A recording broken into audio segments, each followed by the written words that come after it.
Thank you very much, Mr. Speaker. Mr. Speaker, one thing that can be said for this government is they like drafting strategies, but they always forget one key component: actual implementation.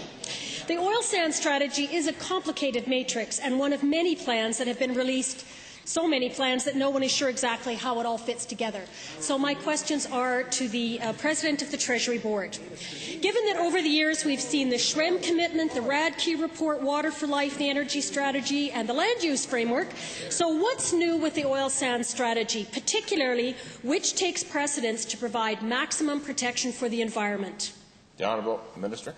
Mr. Speaker, it's very clear and has been very clear that in this government, environment takes responsibility to ensure that we manage our environment appropriately. The land use framework merely identifies all the players that are involved in the development of the oil sands as a whole. The responsibility for funding for infrastructure remains with transportation, land use with SRD, health issues with the health minister. This simply is the organization that brings them all focused in one path. The honourable member. Thank you, and again to the same minister. Given that oil sands production is targeted to reach 3 million barrels per day by 2015, and lease sales currently cover 65,000 square kilometres, with more in the pipeline, can the minister tell us if any of these new strategies apply retroactively, in other words, to what's already in the pipeline, or only to new projects? The honourable minister. Mr. Speaker, the go forward. The land use framework applies to what we're doing going forward. It just, Mr. Speaker, doesn't make sense to say 20% is the right number to set aside. Or go find out what the biodiversity is that we need to protect, and then implement it as we go forward.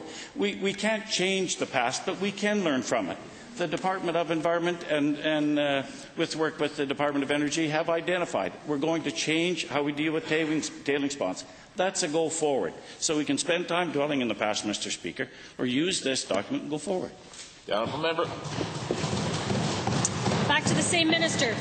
Given that the government has already rejected calls from SEMA to suspend new lease sales in sensitive areas, thereby establishing conservation offsets, why is the government including the same recommendation in the new oil sands strategy? You've already said no to it once, and now you're going to say yes to it when you propose it? Explain how that works. Minister. Yeah, it wasn't. Mr. Speaker, I'm not exactly sure if the honourable member means that you get more done by listening with people who aren't very positive or sure about what they want or are more negative, or do you sit down with people who would like to see progress, balanced, environmentally responsible progress, like industry, like the municipality, like the environmental groups that want to work to make it better? We don't put all of the report, Mr. Speaker, onto a single entity. It's not an industry report. It's not an environment report. It's an all-encompassing report.